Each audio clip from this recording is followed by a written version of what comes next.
Hello, welcome to this video. Just now I just read about motivational words regarding prayer from a book പ്രാർത്ഥന തന്നെ ജീവൻ. പ്രാർത്ഥന അത്യന്താപേക്ഷിതമായ ജീവശ്വാസം എന്ന പുസ്തകത്തിൽ കൂടി ഞാൻ നിങ്ങൾക്ക് ചില കുറിപ്പുകൾ പറയാം. പ്രാർത്ഥനയെക്കുറിച്ച് ഒന്ന് രണ്ട് ലൈൻസ് പറയാം.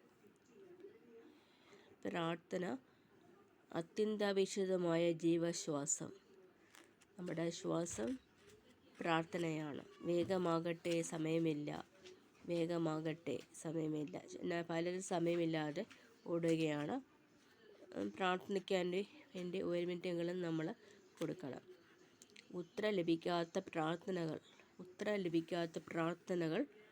ഉണ്ട്. ചില പ്രാർത്ഥനകൾക്ക് മറുപടി കിട്ടുന്നില്ല അനേകർ പറയുന്നു. പക്ഷേ കിട്ടും. എല്ലാ പ്രാർത്ഥനകൾക്കും മറുപടി കിട്ടും. നമ്മൾ മുട്ടിപ്പായി കർത്താവിന് വേണ്ടി കാത്തിരിക്കുമ്പോൾ ഉറപ്പായിട്ട് ആ പ്രാർത്ഥനയ്ക്ക് ദൈവം മറുപടി നൽകും. ദൈവികമായ പ്രാർത്ഥന, ദൈവത്തോട് പ്രാർത്ഥിക്കുമ്പോൾ നമ്മളത് അലൈനാകണം, അതുപോലെ ആകണമെന്ന് നമ്മൾ ചെക്ക് ചെയ്യണം.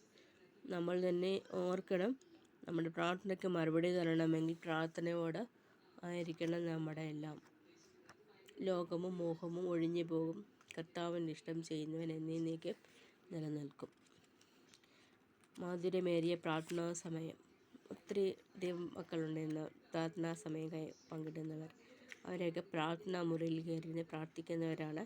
മാധുര്യമേറിയ പ്രാർത്ഥനാ സമയം കണ്ടെത്തി അവർ പ്രാർത്ഥിക്കുന്നത് കൊണ്ടാണ് അവരൊക്കെ നിലനിൽക്കുന്നത്.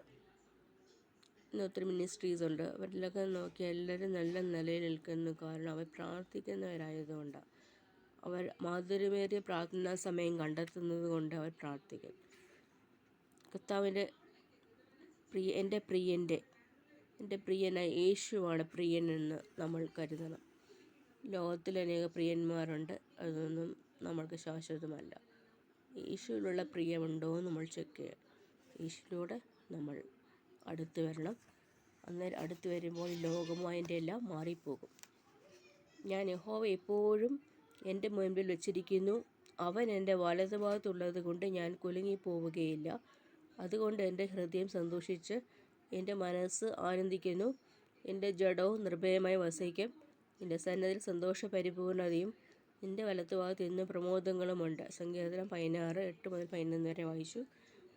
എൻ്റെ യഹോവ എപ്പോഴും എൻ്റെ വലത്തുഭാഗത്ത് വച്ചിരിക്കുന്നു, ഞാൻ കുലുങ്ങിപ്പോകുകയില്ല എന്നാണ് ദാവീദ് പറയുന്നത്. അതുകൊണ്ട് നമുക്ക് യഹോവയെ എപ്പോഴും നമ്മുടെ മുൻപിൽ വെക്കുമ്പോൾ നാം കുലുങ്ങിപ്പോകാതിരിക്കാൻ കർത്താവ് നമ്മെ ഇടയാക്കും. അതിനായി ദൈവം നമ്മളെ സഹായിക്കും. കർത്താവിന് വേണ്ടി ഒരുങ്ങുക, ദൈവത്തിന് വേണ്ടി ജീവിക്കുക, യേശുവിനായി ജീവിക്കുക. ആമേൻ.